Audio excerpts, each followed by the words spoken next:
This is joining to work in the round. In this case, I'm making a hat. What I've done here is I've cast on one extra stitch, and I will show you what we're going to do with that in just a second here. The first thing you want to do though is to make sure that your stitches are not twisted at all. The way you can tell is you can see this ridge all around the outside. That should be just very easy to see it going around in a straight line. If they're twisted, it can look like this. See how you see the line, the ridge going around, and then it kind of goes under. That's really important because you don't want to have a twisted brim of your hat or a twisted hem if you're doing a shirt. So first make sure that is straight, totally untwisted. Then we're going to get ready to work in the round here. So next, what I need to do is get my stitches all the way up onto my left needle. So I'm going to give myself a little slack here and just pull some slack out here so that the stitches start to move up onto my other needle. So you kind of do some adjusting, shifting things around a little bit. You want to get all your stitches kind of at the tips of both needles so you can start working it. Double check, make sure I'm still straight and nothing's twisted. Looks good to me.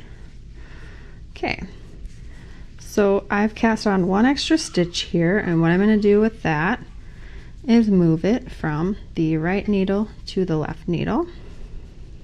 And it might be a little loose because it's at the end of my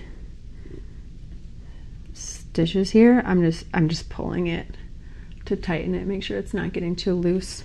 So once you moved your right hand stitch over to your left needle, you're going to place your marker onto the right needle. Then I am going to knit 2 stitches together. So I'm knitting my extra stitch together that I just moved over together with my first stitch on the left needle. So knit 2 together, and we've joined to work in the round. You'll notice I used both strands of yarn for that. To me, that just gives a little extra security to that first stitch, but I'm not going to keep knitting that way, so I'm going to get rid of that tail now. My next stitch is a purl stitch, so purl.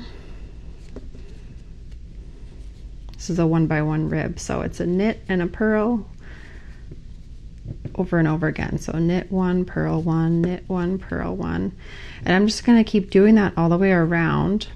I have one little tip as you continue to work in the round, is that every time you get back to the beginning of your round where your marker is, sometimes it can be easy to be a little too loose here because you're going around that stitch marker. That stitch marker is taking up a little space here. So I always just pull it a little extra tight on that very first stitch. So that's how we join to work in the round.